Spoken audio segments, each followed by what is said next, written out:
శ్రీగురు చరిత్ర 34వ అధ్యాయం. శ్రీ గణేశాయ నమః. శ్రీ గురుభ్యో నమః. సిద్ధయోగి అటుపై శ్రీగురుడు చెప్పిన కథ ఇలా కొనసాగించారు. ఆ రాజు పరాశర మహర్షికి నమస్కరించి, స్వామి, ఈ బిడ్డలు పూర్వజన్మలో రుద్రాక్ష మహిమ తెలియకుండానే వాటిని ధరించిన ఇలా రాజపుత్రులుగా జన్మించారు కదా, ఇప్పుడు వాటిని ఇంత శ్రద్ధాభక్తులతో ధరిస్తున్నందుకు ఫలితం ఎలా ఉండబోతుంది అని అడిగాడు. పరాశర మహర్షి కొంచెం ఆలోచించి నిట్టూర్చి, రాజా, వీరి భవిష్యత్తు గురించి చెబితే నీకు దుఃఖం కలుగుతుంది కనుక అది చెప్పటానికి నా మనసు అంగీకరించటం లేదు అన్నాడు. రాజు ఆందోళనతో అదేమిటో తెలపమని మరీ కోరగా, ఆ మహర్షి, నాయన, ఇప్పటి నుండి 8వ రోజున వారు మరణించవలసి ఉన్నది అన్నాడు. అది విని రాజు అతని పరివారము ఎంతో దుఃఖించి దానికి నివారణోపాయం తెలపమని కోరారు. ఆ మహర్షి ఇలా చెప్పారు.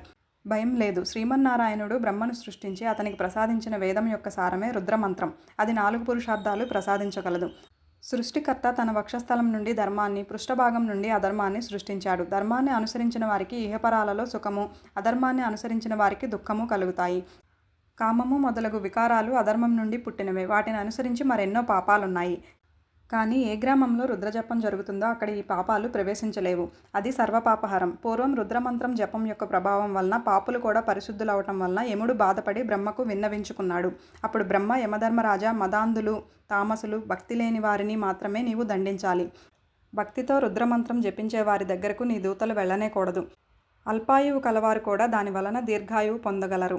రుద్రమంత్రంతో పవిత్రమైన నీటిలో స్నానం చేసిన వారిని చూసి నీవు కూడా భయపడవలసి ఉన్నది అని చెప్పాడు. కనుక రాజా, నీవు భక్తితో రుద్రాక్షలు ధరించి సద్బ్రాహ్మణుల చేత 7 రోజులు నిరంతర రుద్రాభిషేకం చేయించు. అందువలన వారు ధర్మాత్ములై సర్వసంపదలతోనూ కలకాలం జీవించగలరు అని ఆ విధానమంతా వివరించి చెప్పాడు. ఆ రాజు ఆ ప్రకారమే 100 మంది సద్బ్రాహ్మణుల చేత 10,000 రుద్రమంత్ర గానంతో 7 రోజులు రాత్రింబవళ్ళు సంతతధారగా శివునికి అభిషేకం చేయించారు.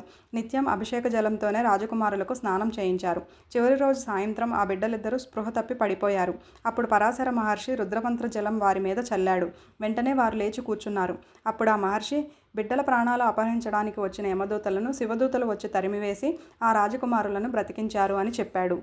రాజు ఆ సంతోషంతో గొప్ప ఉత్సవం చేసి అంతటి ఉపాయం చెప్పిన మహర్షిని పూజించాడు. ఇంతలో నారదుడు అక్కడికి వచ్చి ఆ రాజకుమారులకు 12వ ఏట అపమృత్యు భయం ఉన్నదని, అది తప్పితే పూర్ణాయుర్దాయం ఉన్నదని చిత్రగుప్తుడు యమధర్మరాజుతో చెప్పిన విషయం తెలిపాడు. అందుకే శ్రీగురునికి రుద్రాధ్యాయం అంటే అంత ప్రీతి. కనుక నామధారక, నీవు నిత్యం రుద్రాభిషేకంతో శ్రీగురుణ్ణి పూజించు అని సిద్ధుడు చెప్పాడు. శ్రీదత్తాయ గురవే నమః. శ్రీ శ్రీపాద శ్రీ వల్లభాయ నమః. శ్రీ నృసింహ సరస్వత్యై నమః.